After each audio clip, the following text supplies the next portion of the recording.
Hey guys, welcome back.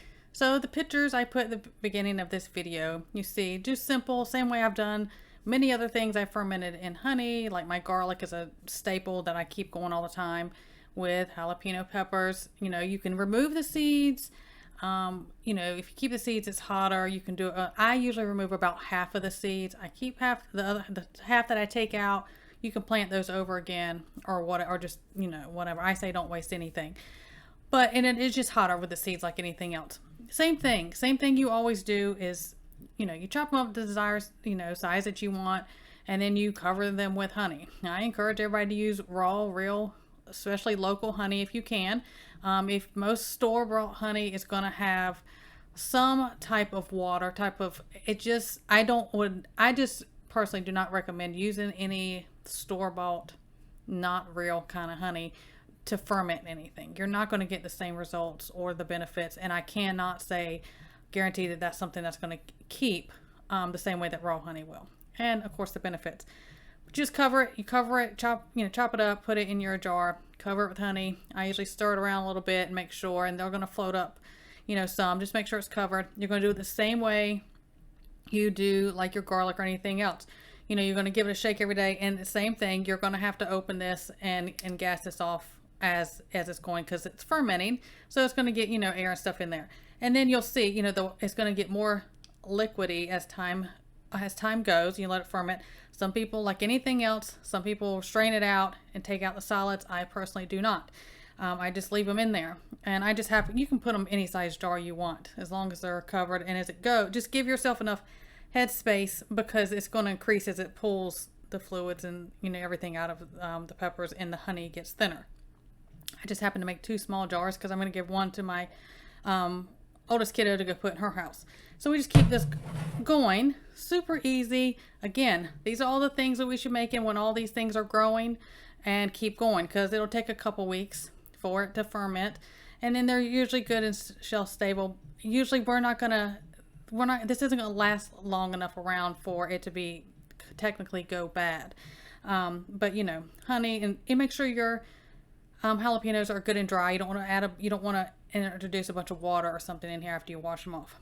Again, these are super easy to grow. You can grow them in containers or anything else. You know, get your honey, your local honey. If you're blessed to have beehives, which we are blessed to have beehives, you will have your honey. I wanted to share this because we should be doing these things now. Well, to always have them going, but also as we start going into certain seasons, these are good things to have on hand. So I'm going to go over the benefits of this and why I encourage you all to have it. And it is, I mean, it's hot.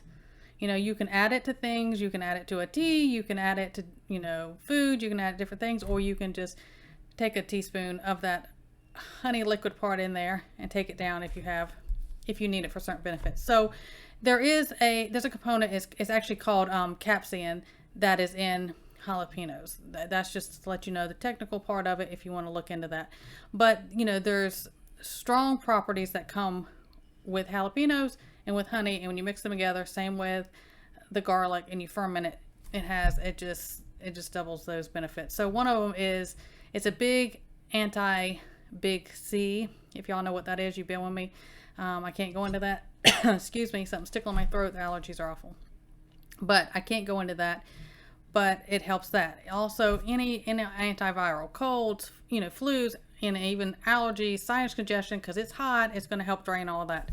It's an immune booster, like so many other things, but it's not the type of immune booster like if you take an overabundant of elderberry or echinacea. It's not going to have, because some people, those type of immune boosters cause issues.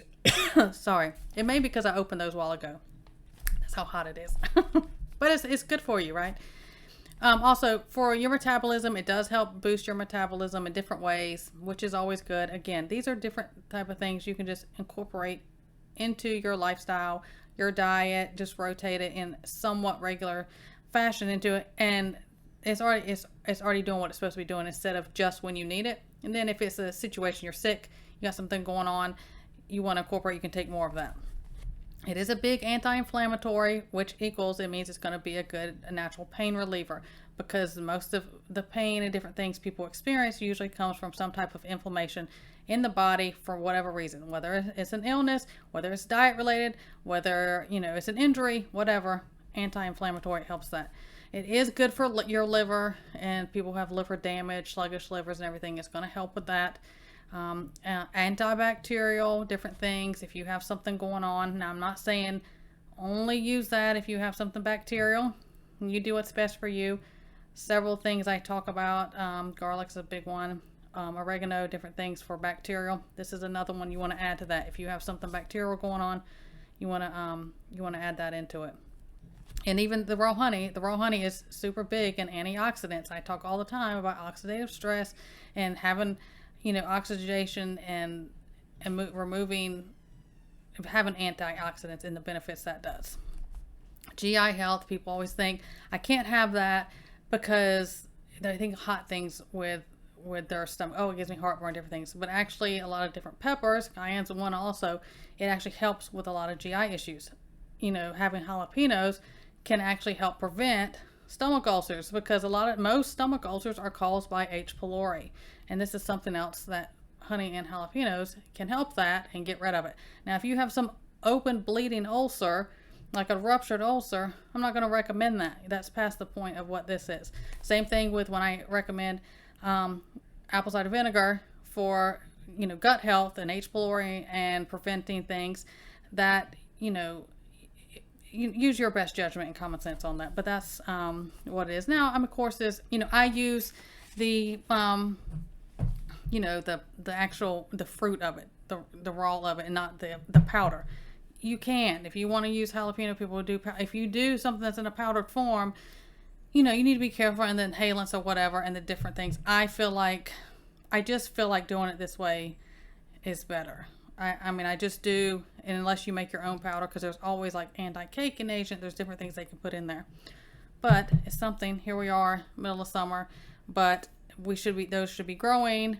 A lot of people, this time of year should be having them. Take it. That's something you can do with them, because it's going to be ready come when you may need it. And go ahead and start taking it. It'll be done before that. Start taking it to prevent those things. So something I wanted to share with you guys. I hope it helps everyone. Stay well. God bless. And I will see you next time.